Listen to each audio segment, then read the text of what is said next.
If you haven't subscribed yet, I mean, what's wrong with you? Go ahead, subscribe and no one gets hurt, you know what I'm saying?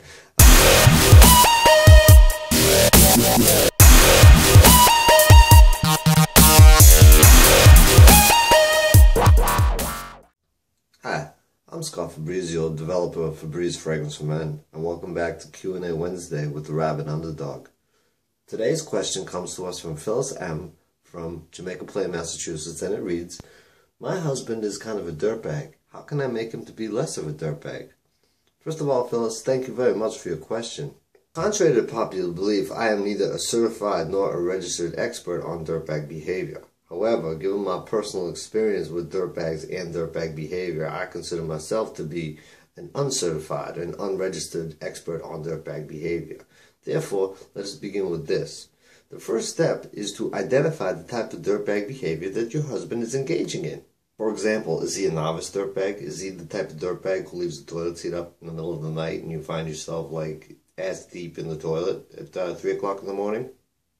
I personally removed all toilet seats from every bathroom in my house. I don't want the future potential Mrs. Fabrizio to get her expectations or hopes too high. Or is he more of a seasoned dirtbag, kind of like my cousin Rico, who lost his pizza shop gambling too much playing blackjack at Foxwoods, but blames it on the dominoes that set up shop across town? I mean, seriously, come on, Rico. Everyone knows that Uncle Nunzio's pizza is the best in the world. Domino's can't even compete with that stuff. I don't care if it takes you 30 minutes to get the pizza or not. You can't compete with Uncle Nunzio's pizza. We all love it. Everybody does. I speak, of course, of my fictional cousin Rico for the purpose of a dramatic example. As for my actual cousin Rico is of ironclad character and above reproach. However, an actual message to my cousin Rico: I don't care what kind of odds Angelo's giving you. There's no way the Bills will win the Super Bowl next year. He's just trying to get your Camaro, bro. But before I get off on too many tangents, let me get back to your question, fellas. Here's the thing. You're not going to change someone else's behavior. The only thing you can really do is change your reaction to their behavior. Now, here's the thing. Maybe you grew up and you were not exposed to too much dirtbag behavior. Therefore, your tolerance for dirtbag behavior is relatively low, unlike me, who's got a high tolerance for dirtbag behavior. Therefore, something I see being done, I'm like, oh, that's kind of cute. You're like, oh my God, what a dirtbag.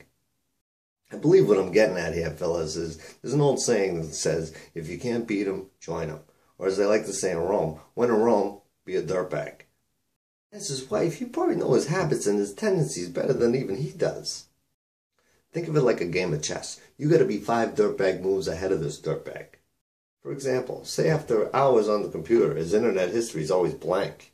Isn't that suspect? That's a bit of a dirtbag move there. Here's what you do. You know what you do? You go on his computer and you download some of the most raunchiest stuff you can ever find and you leave it in the search history. And then you question him about it and see how he reacts. You find yourself feeling it's too raunchy? Trust me, it's not even raunchy enough.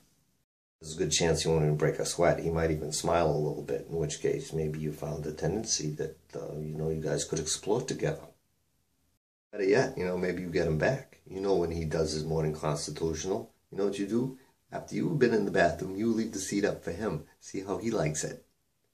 Maybe you could put his underwear in the freezer. In closing, thanks again for your question, fellas. And in the future, remember, don't react to his dirtbag behavior. Take action. Embrace your inner dirtbag for once in a while. And to my cousin Rico, you still owe me $500 for the fantasy football. I told you starting Ray Rice and Adrian Peterson was a bad idea, dude. I don't know. I just had a feeling. You know what I mean? It's a gut thing. I can't explain it. So, whenever. Get that $500 to me. Thanks to everyone for tuning into the Rabid Underdog. If you like this video, please feel free to like and share it with your friends. Remember, sharing is caring. And subscribe to my YouTube channel. That way no one gets hurt.